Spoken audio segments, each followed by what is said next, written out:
Pantheon of Halonest. Little did I know, those 3 words would cause me so much pain and suffering. No! Oh! This is by far what I'd consider to be the toughest challenge in Hollow Knight, where you have to fight 43 of the game's bosses back to back with no save spots. It's a test of endurance and it will test you. It takes about 40 minutes plus to get near the end, which is where all the toughest bosses are, and this is where most attempts end. Before attempting this, I didn't quite grasp how difficult this would be, and I can honestly say I've never attempted anything quite this hard out of all the games I've ever played. My first death was against Sly. Every attack he did seemed so unpredictable and his range was much greater than you'd expect. After going into the Hall of Gods, a practice area, and improving against Sly and some other bosses which I found to be difficult, I went back in and died at the exact same fight against Sly. Each death is honestly pretty defeating because it takes so long to get back there, and it didn't make it any better knowing that the hardest fights were still yet to come. But I put those thoughts aside and over the next 3 days kept practicing bosses, including the late game ones such as Nightmare King Grim and Pure Vessel, which I realised were automatically unlocked in Godseeker mode after beating the first 3 Pantheons. These 2 fights took me an age to consistently beat and became by far my favourite fights in the game. The attacks flow together so perfectly and there is little to no RNG, so you feel in control the whole time. Not only are the bosses difficult, but so are some of the combinations of bosses they throw at you, such as Umu, a jellyfish that can only be damaged by hitting smaller exploding jellyfish into him where it's very easy to take damage. This is then followed by Wingnosk and Sly, bosses I find to be really hit and miss, and a bad fight can leave you going into the next one with little to no health. The most notorious example of a bad combination is Markoth, Grey Prince Zote and Failed Champion. When I did a bit of research into the Pantheon, I saw a lot of complaints against Markoth, but I remembered beating him first try in the main story, so I thought people were just over-exaggerating, but this couldn't have been further from the truth.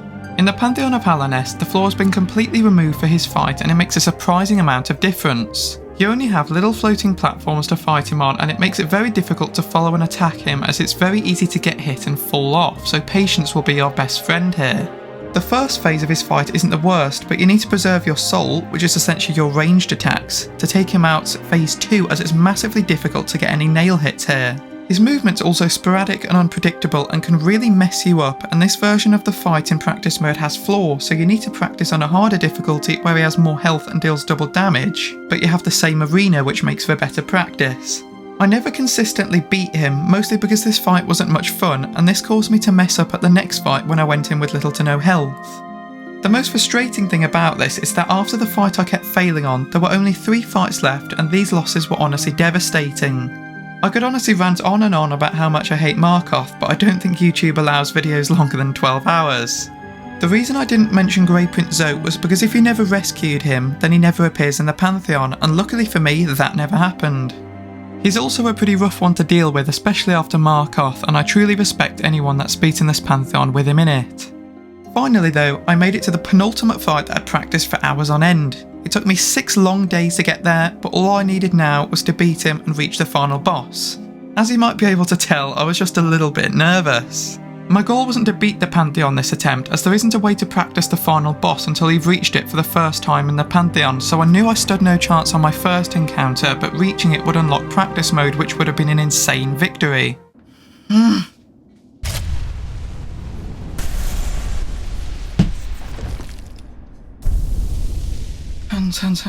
Hands, please.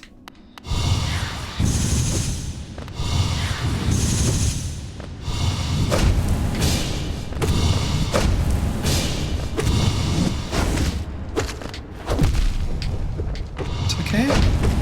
Not okay? No! God, everything I've worked so hard for and I'm throwing it away.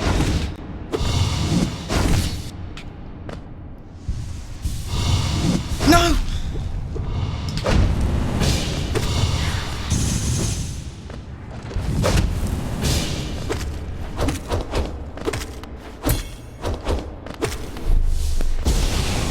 No!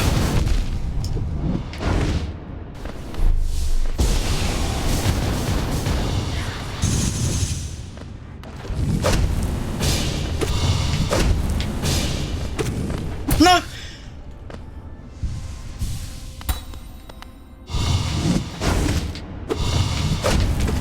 No! No! No!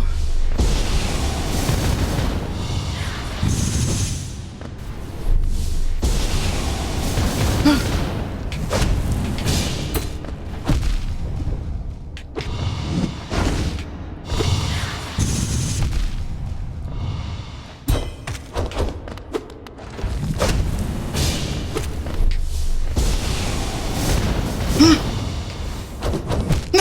Oh!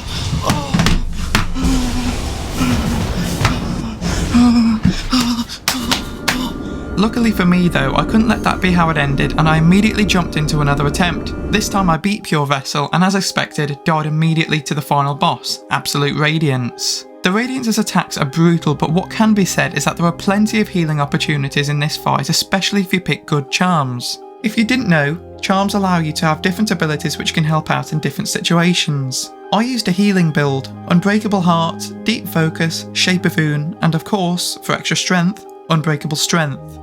Deep Focus allowed me to heal for double and use half as much soul doing so, but Shape of Oon made this fight so much easier as I could heal while moving, which was great, especially for the laser beam attacks as it opens up many more healing opportunities. I practiced this boss for 2 days straight and my best streak was 13 wins in a row. Obviously, the last thing I wanted was to get to the end again and die, which is why I was a bit over-prepared, but in doing so I was rusty on all the prior bosses and struggled badly on bosses such as Umo and Markov again. But after long last, I took down King Grim and Pure Vessel and there was only one thing standing in my way.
this saves!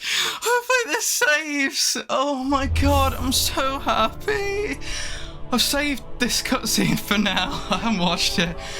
Oh my god. Oh my god.